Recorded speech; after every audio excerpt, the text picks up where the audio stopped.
Hello, I'm Doug Lane. I'm running for the 2024 SEMA Board of Directors. A little bit about Motor State Distributing.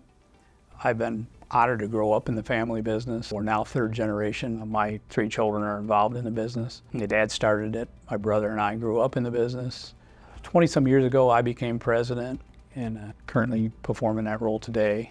And items that has always been important to me is staying current on the technology, not just in the automotive side of the technology, but the actual technology of running the business. I think my adaptation to allowing that technology to take place is the same type of environment that as a board member you have to be open to. The very first time I went to SEMA, I was only about 8 years old. My mom was able to take us inside to meet with my dad for a few minutes, and I still remember the small booths with the plain white cards on the background. But that made a lasting impression on me where I couldn't wait to go to the SEMA show and actually be part of it.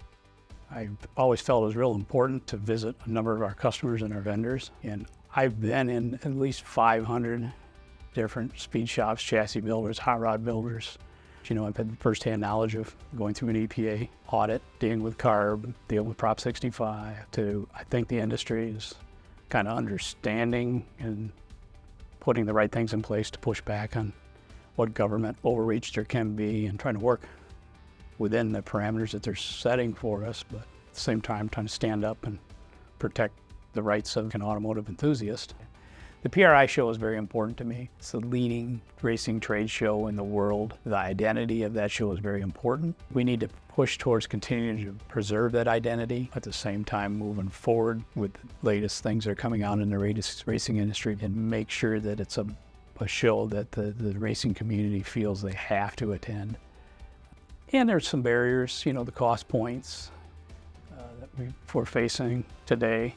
It's expensive, but I've been around many of these enthusiasts that if somebody really gets involved, they'll spend sometimes all the resources and more for the love of their hobby. We talk about wanting to bring the youth in and the different barriers that they face. I think what we all need to remember is they're enthusiasts no matter what age. If you start talking to whatever age about their cars and showing interest in whatever their passion is, it's amazing that how open they become and excited.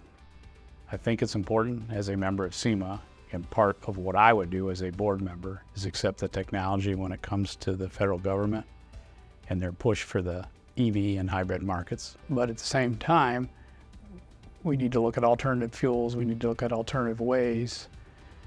We need to protect the current people that we have that make a living off the internal combustion engine.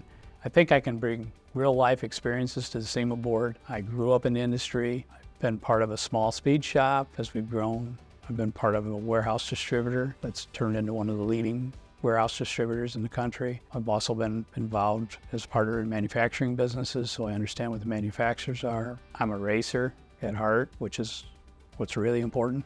Either you're an enthusiast or a racer, and I understand that.